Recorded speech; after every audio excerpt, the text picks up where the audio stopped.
Hello and welcome to Time About the Movie's Flashback, as we're flashing back to the second month of 1987. I was about to say second to last month of 1987, but that's not true. We're now in the second month of 1987, February 27th, and we've got 4 movies to look at here. Only one of them really was memorable. Actually, well, the second one's actually kind of memorable too, but not as much as the first one we have here, and that is Nightmare on Elm Street 3, The Dream Warriors.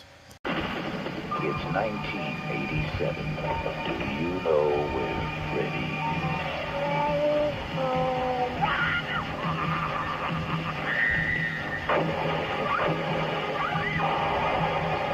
There's no waking up from this nightmare.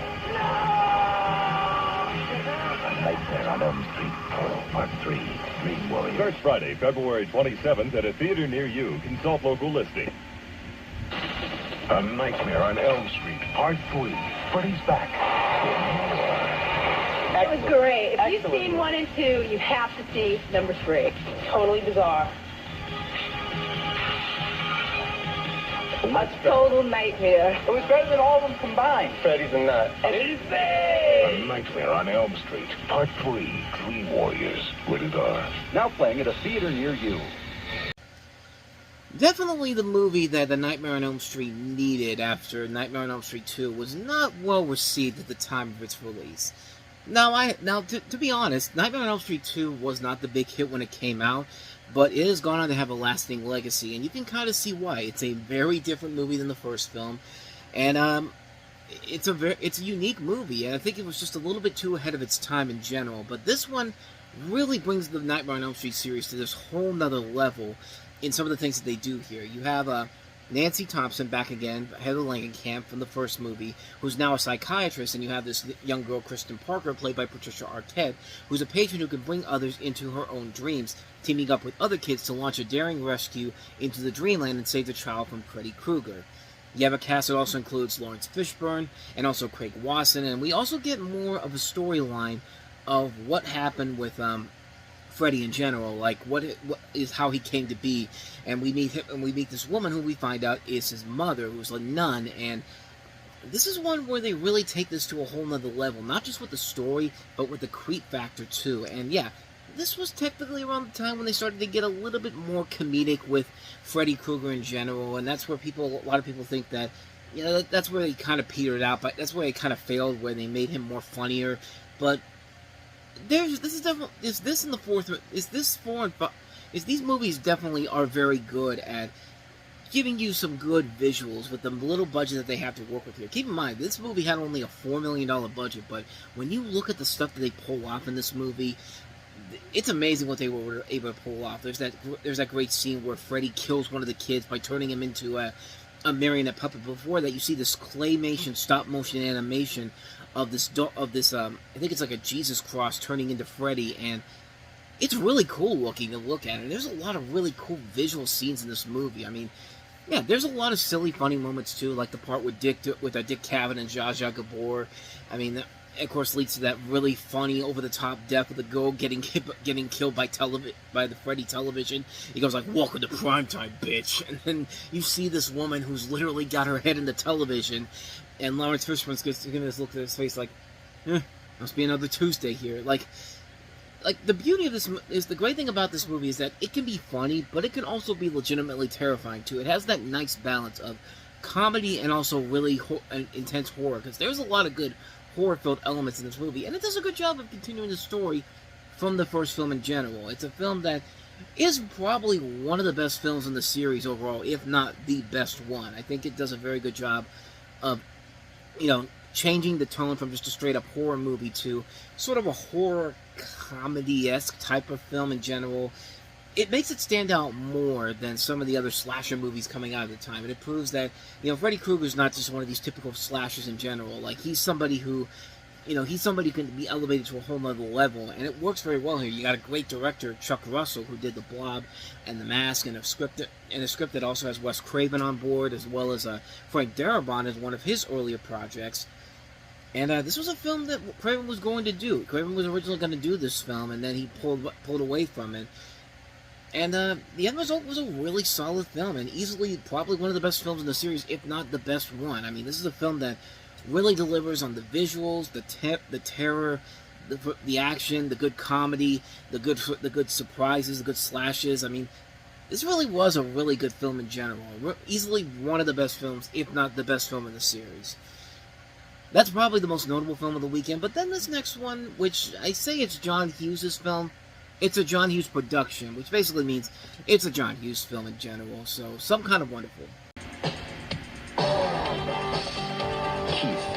You know a girl named Amanda Jones? Watts. She runs with the rich and the beautiful. Amanda. You're asking me out on a date? They're about to find out. You walk out on me, where are you going to go? What they mean to each other. You want to abuse yourself, be my guest. And what it takes to stand alone. Do you miss not being around me? This isn't the third grade anymore. Some Kind of Wonderful, rated PG-13. Special sneak preview, Saturday, February 21st. So hey, if you ever wanted to see the Back to the Future with Eric Stoltz and getting to work with Leah Thompson, here you go. I mean, they were both... Because keep in mind, Eric Stoltz was supposed to be in Back to the Future, and then he left the project, and then Michael J. Fox took over, and the rest is history. But this is a film that's actually reuniting John Hughes with Howard Deutsch, the director of Pretty in Pink. It has a story where you have a blue-collar teen and Keith, played by Stoltz, who goes out with the popular Amanda, played by Mary Stuart Masterson, a girl he's always dreamed of dating. Her ex-boyfriend plots revenge on him, played by Craig Schieffer, while Keith's tomboy best friend, played by Leah Thompson, realizes she has feelings for Keith. So it is kind of similar to Pretty in Pink in general, and it's definitely one of the lesser John Hughes movies in particular. I mean, the story literally is a recycled version of Pretty in Pink, except, you know, there's no Molly Ringwald, there's no John Cryer, there's no, who was the... Andrew McCarthy, I think it was? Andrew McCarthy? Yeah, Andrew McCarthy was there. I haven't seen Pretty in Pink in a long time, but yeah, this is a movie where it is definitely very similar, if not way too similar to Pretty in Pink, and I think Pretty in Pink overall is the better movie, but this film isn't terrible per se. It's a movie where it delivers on what it promises. I mean, everybody in here plays their parts very well. You got a good cast that includes Stoltz, Mary Stuart Masterson, Leah Thompson, Craig Schieffer, John Astin, Elias Koteas. You know, this Candace Cameron's one of her early film roles before she wanted to become known for Full House. I mean, it's a movie where it's fine for what it is, but it's definitely a film that is pretty much ripping off a far better movie than Pretty in Pink. I think Pretty in Pink overall is a much better film in general, but this one isn't too bad. This one is just okay. Nothing great, nothing spectacular, just okay. I think there was a lot of problems behind the scenes too. I think kind of similar to Back to the Future. They had all these different casting decisions where they had all these different people coming in here, and I think it was originally supposed to be Kim Delaney from CSI Miami, I think, and NYPD Blue. Was Kim Delaney in CSI Miami, or was that another CSI series? Pretty sure... Yeah, CSI Miami. She was in that. But it was Kim Delaney, but also Kyle MacLachlan, who, of course, later go on to have much bigger success with Twin Peaks. They were involved in this, and then they got fired shortly after it. Martha Coolidge was going to direct this, but then Coolidge had a vision for a much darker project, and Hughes basically fired her and basically brought in the same guy who did Pretty in Pink, and Leah Thompson eventually came on board after Howard the Duck flopped. So yeah, they had all these different things going on behind the scenes. I think a lot of these creative problems hurt the film in the long run. It's not a bad movie, just not a memorable film in general. I mean, I think it's definitely lesser compared to Pretty in Pink, but it's John Hughes at the peak of his prime, so most people were going to go and see it and probably get some enjoyment out of it. And like I said, it's not terrible, but it just feels way too similar to a much better movie that came out the year before that Hughes and Deutsch were involved in, so not much more to say about that one. That's Some Kind of Wonderful. So now let's get to the lesser movies, and movies that I had even no idea they even existed. Jeff Goldblum had a good stretch of movies in around this time period, and yet I had no idea that he was in a movie with Robert Altman called Beyond Therapy. Do you have problems in social situations? What I began by saying was that I'm not happy. Is your relationship with your parents unresolved? My mother is not a transvestite. Do you feel hostile? Angry. Ignored? Excuse me, but I'm still in the room. Then you're ready for Robert Altman's Beyond Therapy. Rated R. Yeah, here's another Robert Altman movie that nobody has ever really heard of, and he was making a lot of these smaller movies because he didn't want to handle the problems of a film flopping overall, like he had at the beginning of the year with Popeye, which was a flop in general, but it was a film that had a lasting legacy to it. But he had all these other different movies that were coming out around this in the 80s that were not the same successes as what he had before. You know, stuff like Come Back to the Five and Dine, Jimmy Dean, Streamers, Secret Honor. We talked about O.C. and Stiggs earlier in this particular year. And this is a film that you've got people like Julie Haggerty, Jeff Goldblum, Glenda Jackson, Tom Conti, and Christopher Guest. Notable names in here. And yet, this is a film that nobody has ever heard of. It's based off of a play in which you have two Manhattanists, Prudence and Bruce, who played by Haggerty and Goldblum, who are seeking stable romantic relationships with the help of their respective psychiatrists, Leacher Stewart, played by Tom Conti, and Scatterbrain Charlotte, played by Glenda Jackson, each of whom suggests the patients place a personal ad. Their first meeting proves to be a disaster, but when their reunion sparks begin to fly, complications ensue when bisexual Bruce's jealous live-in lover Bob, played by Christopher Guest, decides to assert himself and do everything possible to maintain his status quo. Like I said, I've never seen this movie before. I never even heard of it, but it sounds like a film that maybe works as an off-Broadway play, but it's definitely something that should not be put on the big screen. Even with a director like Robert Altman, it reminds me a little bit of Noises Off, another movie that was good when it was on stage, but when you watch the movie version of it, it definitely feels like a stage production that somebody shot while they were doing the stage production, and not a full-length movie itself. That's what I get the feeling of when I see the little bits of footage I see for this.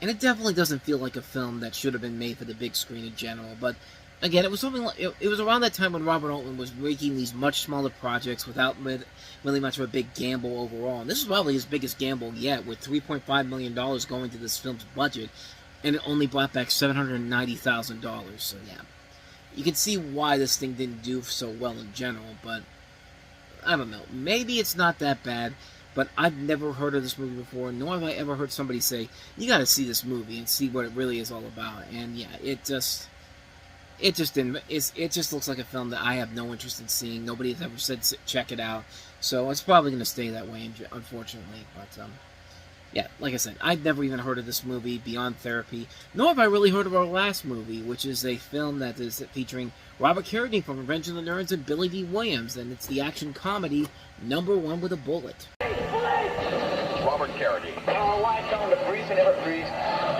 Billy D. Williams. Should have froze. They are cops on a mission to clean up the street.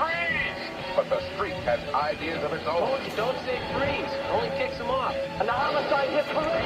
You are number one with a bullet, Jack. Number One with a Bullet. We're gonna pull it off. Technically, you'll be throwing down, Bobby. Rated R. With a Bullet starts Friday at a theater near you. Because, of course, it's a canon film. I mean, what else? When you look at that, my first thought when I looked at that, I thought to myself, this looks like something that either Canon or New World Pictures would put out. But New World Pictures actually was the one that put out the last film we looked at, Beyond Therapy. But yeah, this is definitely a canon film, and like most canon films, it ain't very good. It is actually kind of pretty bad. Robert Carradine and Billy D. Williams star as two police partners with contrasting personalities who both work for the Los Angeles Police Department. Will they ever get along? Will it be a much better movie that comes out the next week that will kick this movie's balls to the wall? Yeah, Lethal Weapon came out a week later, and we all know how that turned out. But hey, you got Valerie Bertinelli, Peter Graves, and Doris Robertson here, and believe it or not, this thing could have been a whole lot better because Denzel Washington was in talks to be in it at first. Canon, as the director, wanted Denzel Washington to play the Billy D. Williams character, but Canon basically said, we're not interested, and we want someone with more star power, because, yeah, clearly Billy D. Williams was going to have more star power than Denzel Washington, which, okay, maybe you can make that argument, because Denzel Washington was kind of known for St. Elsewhere, and not the Denzel Washington we know now is the greatest actor we have right now, and Billy D. Williams was coming off of Star Wars, so, okay, maybe it kind of makes sense there. But then the Robert Carradine character was going to be Jim Belushi, who actually co-wrote the script for this, and he left the film in the pre-production stages, so essentially went to Robert Carradine, and the rest was kind of history in general. And yeah, this is a film that, when the director's basically saying the theatrical distribution of this basically said it was never seeing the light of day, you could probably tell that this was meaning that this film was never going to be the film that this director was probably wanting. Even though it's got a good cast to it. I mean, Billy D. Williams, Robert Carradine, Valerie Bertinelli, Doris Roberts, Peter Graves, Micheletti T. Williamson, John Grease is in here too, one of his early films that I remember seeing him in. But yeah, overall, like, this film really doesn't look like anything that unique or anything that amazing. It just looks like another one of these buddy cop movies we've seen done to death so many times in the past. It just looks like a film that doesn't look that great overall. And again, kind of like with Beyond Therapy, nobody has ever said you need to check this movie out. So, I'm probably never ever going to watch it. So that's number 1 with a bullet. And thus, with all that said, we wrap up another episode of Time About the Movies Flashback, and we'll flash back to the next weekend of February 20th, to look at 2 more movies, Death Before Dishonor, and also we have Morgan Stewart's Coming Home. So, 2 films to take a look at next time around, and we'll do that on the next episode. But until then, thank you so much for watching this. I hope you enjoyed it. If you did, hit the like button, hit the subscribe button, hit the notification button, and also check out our playlist as well as the last episode we did. So with all that said, I'm off. I'll see you guys next time, and until then, as always, take care.